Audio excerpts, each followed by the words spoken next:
ఒక్క కాశ్మీర్నే కాదు, మెల్లమెల్లగా మీ దేశం మొత్తాన్ని ఆక్రమిస్తాం. ఆ రోజు స్వాతంత్రం వచ్చినప్పుడే మిమ్మల్ని తరిమి తరిమి కొట్టుంటే ఈనాడు ప్రపంచ పటంలో మీ పాకిస్తాన్ అనేది ఉండేది కాదు. మీ హిందుస్థాన్ వీక్ పాయింట్ అయిన శాంతి మంత్రమే మాకు ఈ రోజు అవకాశం ఇచ్చింది. తోటి మనుషులను ప్రేమించడం మా దేశ ప్రజల గొప్పతనం. దాన్ని అలసిగా తీసుకుని వచ్చిన మీలాంటి ఉగ్రవాదులను అంతం చేయడానికి నాలాంటి సీతారామరాజులను, భగత్ సింగ్, సుభాష్ చంద్రబోస్ లాంటి పోరాట వీరులను కన్న భూమిరా ఇది. మేం ఉగ్రవాదులం, మాకు జాలి, కరుణ, దయ ఉండవు. మీలాంటి ఉగ్రవాదుల గుండెల్ని పిండి చేసే గుండెరా ఇది. దేశ ప్రజల సంరక్షణ కోసం ఇక్కడ మా దేశ సైనికులు ప్రాణాలకు తెగించి మీకు ఎదురు నిలుస్తున్నారు. మీ సైనికులకు అంత బల్పు ఏంటి?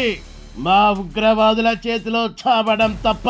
బలుపు మీది, దేశభక్తి మాది. చిన్న వయసులోనే దేశం కోసం ప్రాణాలు అర్పించిన వీర జవాన్లను కన్న మా దేశ గొప్పతనం మీలాంటి నరరూప రాక్షసులకు చెప్పిన అర్థం కాదు.